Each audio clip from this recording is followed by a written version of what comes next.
Hello, my name is Kelsey. I'm a 36-year-old woman. I have been through a lot in my life, and today I want to tell you about my entitled sister-in-law and how I put her in her place. So let me start by telling you about myself and my husband, Andrew. The two of us are college sweethearts. We got married pretty much right after we graduated. We worked hard and tried our best to live comfortably, but then disaster struck. One day while I was at work, we ended up getting robbed and held hostage for a total of 12 hours. Needless to say, that experience left me traumatized for a long time. After that, I could not bring myself to walk into an office and work. So Andrew and I decided it would be best for me to stay at home.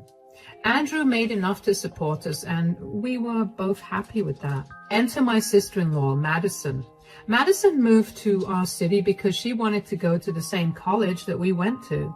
She's a good 10 years younger than us, and we considered her to be a child to us more than a sibling. Anyway, we tried our best to be there for her when she moved, but she seemed to be getting along fine in university, and she never really seemed to want to spend much time with us. We understood that. When we were in college, all we wanted to do was spend time with our friends and have fun. We never pushed her to meet with us or anything. We would only call her every week to make sure that she was doing fine. That was how it was for most of her college life, and it was all going smoothly until one day, Madison came over unannounced. I opened the door to her sobbing and barely being able to breathe. Obviously, I was alarmed and I invited her in. "Oh my gosh, Madison, what happened? Why are you crying? Come in. I'm so sorry for showing up unannounced." "Nonsense. Don't apologize. We're family. Here, drink some water. And when you calm down, why don't you tell me what's wrong?" "Thank you so much for this. I just got dumped." "Oh, sweetie, I'm so sorry that you're going through this." "I'm not even as sad about the fact that I got dumped as I am about the reason that I got dumped." "If you don't mind me asking, why did he dump you?" "Well, I'm pregnant, and he didn't like that, so he just left me." Oh my God, you're pregnant?" "Yeah, and I don't know how I'm going to do this. I'm still in college and I can't support a child." I don't know if it's my place to say this, but did you consider maybe giving the child up for adoption?" "There's no way that's happening." "Sweetie, I understand that you're going through a lot right now, but wouldn't it be the right thing to do? I'm going to be doing all the hard work of carrying this baby, and my body is going to be the thing that suffers for it. There's no way that I'm going to give up the child after I went through all of that." "Okay, well, what do you suppose you want to do then?" "I don't know. I really don't know. We can put this on hold for now. How about we make you feel better first? How do you feel about ice cream and movies?" "That sounds amazing right now. Thank you for being there for me, Kelsey." "Of course. You're practically my sister too." If I was being honest, I was panicking for Madison. I mean, she was so young and didn't have any financial security to have the child, and her stubbornness to keep the child was even more alarming. While we were watching our movies, I got a little more information out of Madison. Andrew and I knew that she had been dating someone, but we never pushed her to tell us more. He refused to talk to her when he found out that she was pregnant with his child. And all of that happened nearly 3 months ago. The only reason she came to our place was because she knew she needed to go to the doctor for appointments, but couldn't bring herself to do it all alone. My heart did go out to her. Madison left for her dorm a few hours later, and when Andrew came back home from work, I told him about what had happened earlier. "So Madison came over earlier today." "Really? Is she okay?" "Not really. She showed up crying." "Oh no, what happened?" "Remember how she was dating this guy? He dumped her." "Oh, poor thing. I get it. Getting dumped is a heartbreaking thing. But why did he break up with her? Because she's pregnant. What? Why didn't you lead with that? I don't know. I was kind of worried about how you'd react. Of course I'm going to be shocked and upset. I thought Madison would at least be a little careful. She's old enough to know how to go about doing things. I fully agree. I understand you feeling upset with Madison's choices, and your feelings are valid. But getting upset will not change what's happening. So what do you suggest we do? She will have nowhere to go. I mean, my parents will not help her out because they told her that they were not going to help her if she got pregnant. And we don't have the funds to help her out. I was thinking maybe I should pick up a job. Nothing too stressful for my mind, of course. Are you sure? I don't want you to strain yourself and for you to get hurt in the process. Of course. Besides, she's my family too, and I want to be able to help her out. I do too, but I don't want to do it at your expense. Are you absolutely sure that you want to do this? Because letting her move in means we'll also have to help take care of the baby. Darling, I'm 100% sure about this. I'll start looking into some more domestic jobs. We can continue to live on your pay and we can help Madison with my pay. That sounds like a good plan. Thank you so much for helping Madison out. What is with the two of you thanking me? Come on. Wouldn't you do the same for me? Of course, darling. Now, why don't we forget about this for a moment and watch a good movie? I was glad that Andrew took the news better than I expected him to. I knew that even though he and Madison didn't have the closest relationship, he was still protective of her considering she was his babysitter. But I knew that I was going to do my best to find the best kind of job I could that would not trigger my PTSD in any way. After scouring the internet and asking around a little, I found out that just a few blocks away there was a whole line of rich neighborhoods. And most of them were looking for housemaids, and they were willing to pay pretty decently for them. Of course, I applied immediately because I felt like it was the best job that I could get, and for me to work. After applying around, I decided that I needed to tell Madison what was happening and how we planned to help her out. So I called her and asked her to come over. When she arrived, she looked nervous, but I greeted her as warmly as I could. Madison, come in. Hey, Kelsey, what's going on? Why'd you call me over? I just wanted to check in on you, and I wanted to talk to you about something. Well, I'm still very sad, but I guess I'm coping. I wish I could help you feel less sad about the breakup, sweetie, but I am glad to hear that you're getting by. And what about the pregnancy? Are you eating well?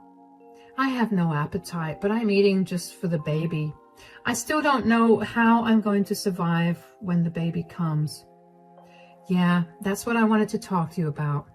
I spoke to Andrew about your situation. Oh no, is he disappointed with me? Is he upset or angry? He's a little disappointed in you, but he's not angry or upset. He's just very worried about you, which is why we want to help you out in any way that we can. Oh, what do you mean? Well, for starters, we would like you to move in with us. That way, we can help take care of you and the baby when it comes, and it will also provide you with a place to live so you don't have to struggle financially with that. Seriously? But aren't you guys struggling financially too? Will you be able to help me out? Don't you worry about that. I've looked into it and I can work as a housekeeper. A housekeeper? There are a lot of rich people in this neighborhood who need housekeepers, and they pay decently. With that extra cash, I can help you out. Would you really do that for me? Of course I would. I told you. You're my sister too, and it's my duty to make sure that you're safe and doing well. I cannot even begin to tell you how much this means to me. Thank you so much. Hush now. Let's plan when you want to move in, shall we? Madison was a grateful mess. She wouldn't stop thanking me over and over again. And at some point, I had to beg her to just accept the help that she was getting, and Andrew and I helped Kelsey move into our place.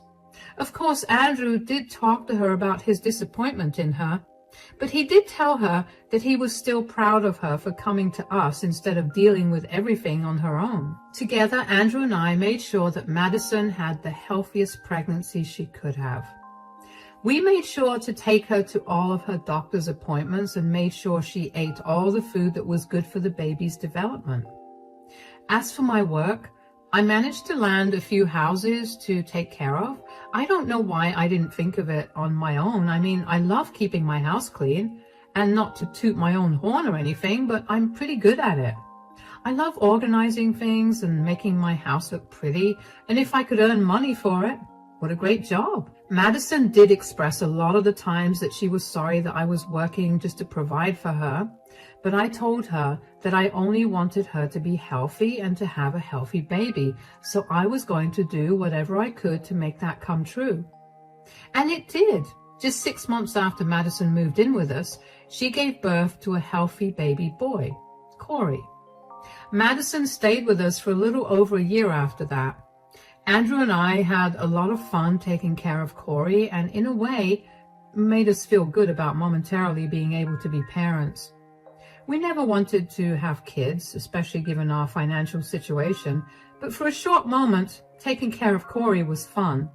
After Madison graduated, my in-laws helped her out by getting her an apartment of her own. So she and Corey moved out after that. Andrew and I didn't hear much from Madison after that. We barely ever saw her. She was always busy with something or the other. At first, Andrew and I were pretty upset about it. But as the years passed, eventually, we got used to it. We were both doing great financially, and we were living well. We knew we did the right thing, and that was enough for us. But then, almost 4 years after Madison left our home, she came over one day unannounced. Andrew and I ecstatically welcomed her in. When we were all seated in the living room, I started the conversation by asking her how she and Corey were doing. So, how's everything going? I hope you and Corey are doing well now. We're doing amazing, actually. I'm sorry I haven't been in too much contact with you guys. Life's been really busy recently. We get that. We're just happy that you look and feel happier. How's life treating you guys? Pretty good. I mean, I got a promotion at work and Kelsey got herself a stable job. You got a stable job, Kelsey? Does that mean you left housekeeping? No. I now properly work for only one family. It's stable because I no longer have to run around to different houses each week and remember a ton of different rules to follow. Ah, that's good. So what exactly have you been up to that's kept you so busy? Well, I found someone. Really? When? And what's his name? His name is Bruno. I think we met only a few months after I left your place. Anyway, we've been together since then, and he's been my rock. Not to mention, Corey absolutely adores him. That's sweet. So when do we get to meet this mystery man of yours? In 2 weeks. That's a little specific. Is there something happening in 2 weeks? Yes, my wedding. What? You're getting married? Congratulations.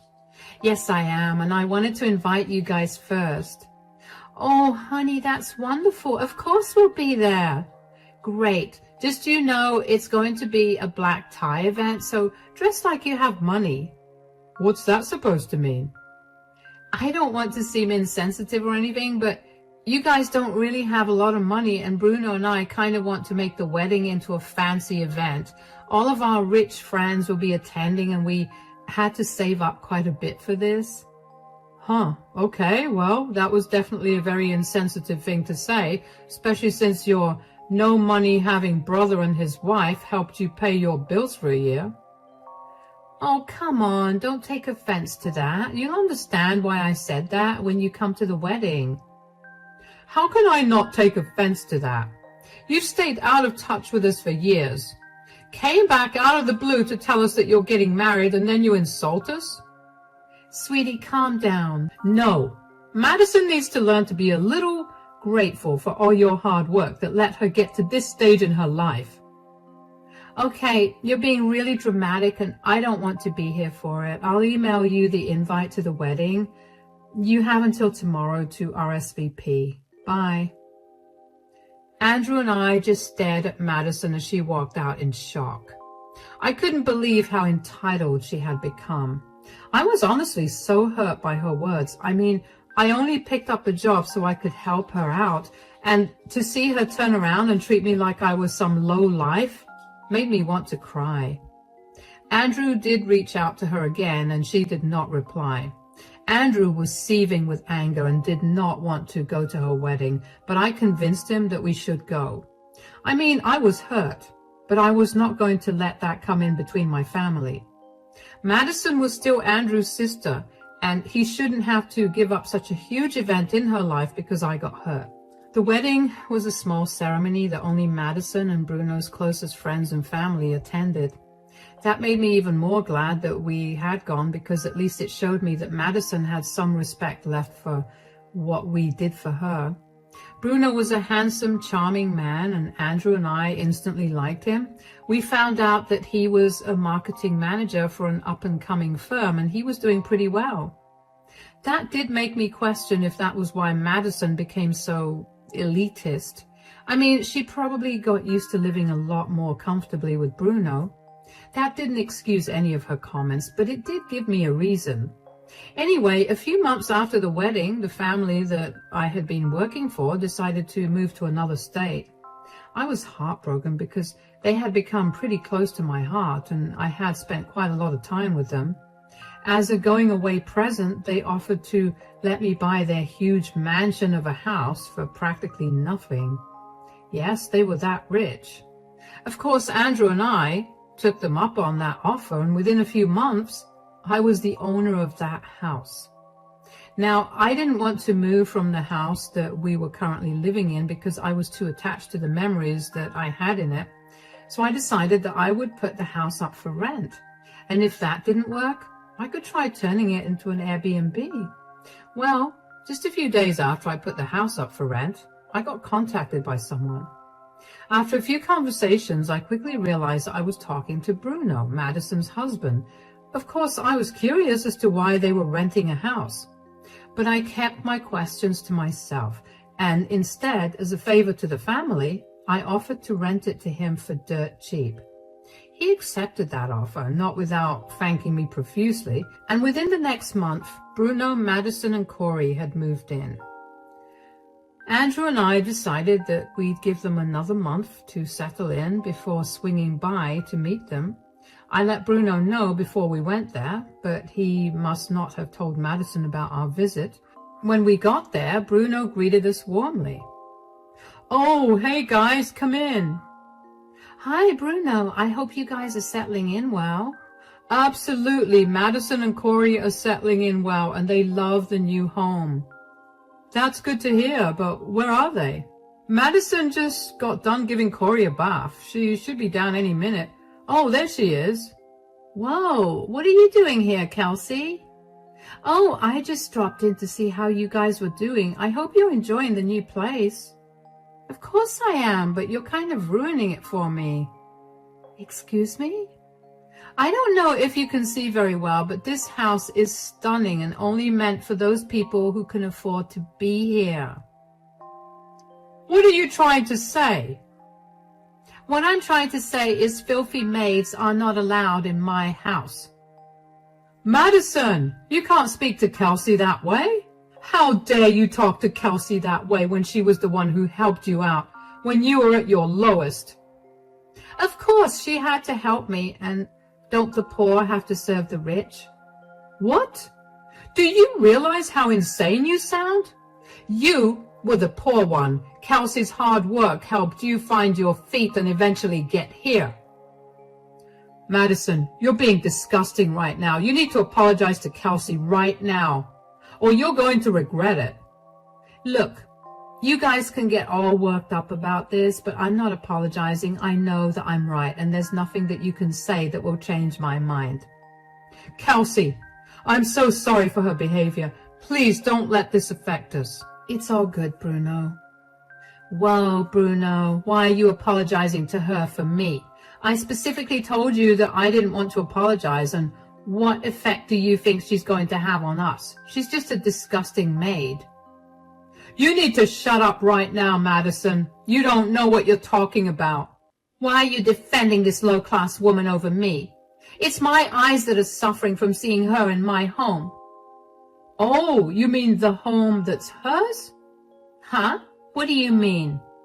She owns this house. She's the one we're renting this from. What? I didn't know that. Why would you rent this from her? Why not? You begged me to buy a house, something that I couldn't afford to do, so we settled on renting one instead.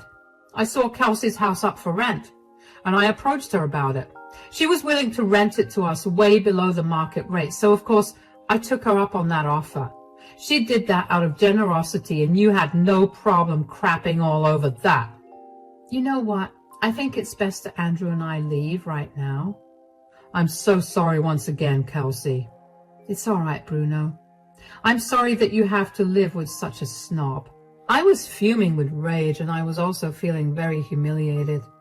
I knew that Madison thought lowly of me, but to hear her openly insult me that way to my face, I was beyond angry. I walked out of the house, and Andrew followed suit. After we got back home, Bruno called me to apologize for Madison's behavior, and I told him that I didn't want any apologies from him. I only wanted them from Madison, but of course, she was never going to do that. 2 days after the whole thing, Bruno called me again, but I had been in the shower, so Andrew picked up the call. Apparently, Bruno had been trying to get Madison to see why what she said was wrong, but she refused to budge. He was apparently so disgusted with her attitude and poor treatment of me that he decided that he wanted to leave her. I was shocked to learn that he was leaving her. I didn't expect something so drastic to come out of this, but his choosing to divorce her made something in me flip as well. Bruno told us that he'd be moving out of the house by the end of the week and asked us to keep the rent for that month. I was furious that he was the one who was leaving and not Madison. So I decided to take that matter into my own hands. After a little bit of questioning, Bruno told us that Madison was not working any job at all. They had all been living off of Bruno's pay. That made a lot of sense. So I contacted a good lawyer and had an eviction notice for 30 days written up. I was going to wait until Bruno left to hand the notice to Madison, but she showed up at our house before that. Andrew had opened the door to her, and he was not very nice when he saw her. What do you want, Madison? You lied to me. You never told me that you guys got rich. I don't see why we needed to tell you that we were rich. You couldn't have shared your success with me. Why would I, when all you saw me as was a filthy maid? Do you even know how embarrassing that was for me? Because someone from a low-class family is doing better than you or helping you out? Enough. How was I supposed to know that you were not low-class? Should that really factor into how you treat people? Of course, I don't want to be taken advantage of at any point in my life, now that I'm successful. So, when you were pregnant and alone and I stepped up to help you, you're saying that I shouldn't have because you were only taking advantage of me? No, of course not. I was one of the better low-class people. And we're not? You're fine, but Kelsey isn't. I mean, she was working for all those rich people, and of course, she would have had to be disgusting to get to where she is right now. I just know that she must have blackmailed someone or something to be able to own such a luxurious house. I don't know what happened to you to make you so horrible, but I highly suggest that you take some time to reflect on your behavior. And Andrew and I have discussed it, and we don't want you living in that house. You can't do that. I'm pretty sure I can. I own the house, so I can do whatever I want with it. But Bruno, Corey, and I will have nowhere to go. Oh, the last time I spoke to Bruno, he was planning on leaving you. As for Corey, I'm sure that the state will intervene and make sure that he gets into a more stable home since you have no job or a place to stay. What? You can't do any of that. You've ruined my life. Maybe next time be kinder. I did my absolute best to give you the best life possible, so you could flourish into a more stable adult. And you threw it all in my face and insulted all my hard work. People like you don't deserve any sympathy or kindness. Here's your eviction notice. You have 30 days to leave, and then I don't want to see you ever again. Goodbye. I don't know what kind of delusions lived in Madison's brain, because hearing her say all those things genuinely baffled me. How could someone be so dense and unaware of what they were saying? I will admit that a huge part of me felt really bad that I was punishing Madison this way, but I also knew that I could not allow her to disrespect me that way. If I had let that go, she would have probably found more ways to walk all over me again. Only I knew how hard I had to work to provide for her and get to where I am today, and she had no right to dump all over it. After that, things only went downhill for Madison. I only knew about what was happening with her because she would keep texting me about it to blame me for it. Apparently, after she left our place, Bruno served her divorce papers. Bruno later on told us that Madison began to scream and cry and beg him not to leave her, but he was having none of it. Of course, Madison had refused to work after I had helped her out. She had simply latched herself onto someone else, so she had not much to her name, which meant that she couldn't get herself an apartment no matter how hard she tried. When we hit the 15-day mark, since having served her the eviction notice, Madison called me crying and begged me to let her stay there. But honestly, I did not want to be bitten again. I had been fooled one too many times, and I was not going to allow her to hit me yet another time. I deserved better than that. At the same time, I was not a monster either, so I told her the best that I could do for her was fly her and Corey back home. Madison cussed at me for that and hung up the phone. Of course, Madison knew that if she went home, her parents would rip into her for wasting her life so far, and she did not want to deal with that, apparently. I didn't want her and Corey to be separated, but she was not willing to think logically. I had done all that I could do. Madison had apparently tried to contest the divorce and tried to extort Bruno for alimony. Unfortunately, she did manage to get some alimony from Bruno, but only for a short period of time. As for Corey, Bruno did file for his custody. He loved Corey like he was his own son and had seen how Madison barely cared for him. He provided CPS with all the evidence necessary of Madison's ineligibility to take care of and raise Corey, and eventually Corey was out into Bruno's custody until Madison got back on her feet. Now, that was blow after blow to Madison, and if there's one thing you should know about Madison, it's that she hates being wrong and hates losing. She decided that she wanted nothing more to do with any of us, so she left our city and fled to God knows where. Andrew and I are just happy that we no longer have to deal with her antics. We still keep in touch with Bruno and Corey, and we've all become even closer now. I offered to let them live in my other house again, but Bruno insisted that we move to the other house while they moved into the house that we had been living in. So that was what we did. I finally get to enjoy the fruits of my labor, and I get to enjoy a wonderful time with my family. Life just couldn't get any sweeter.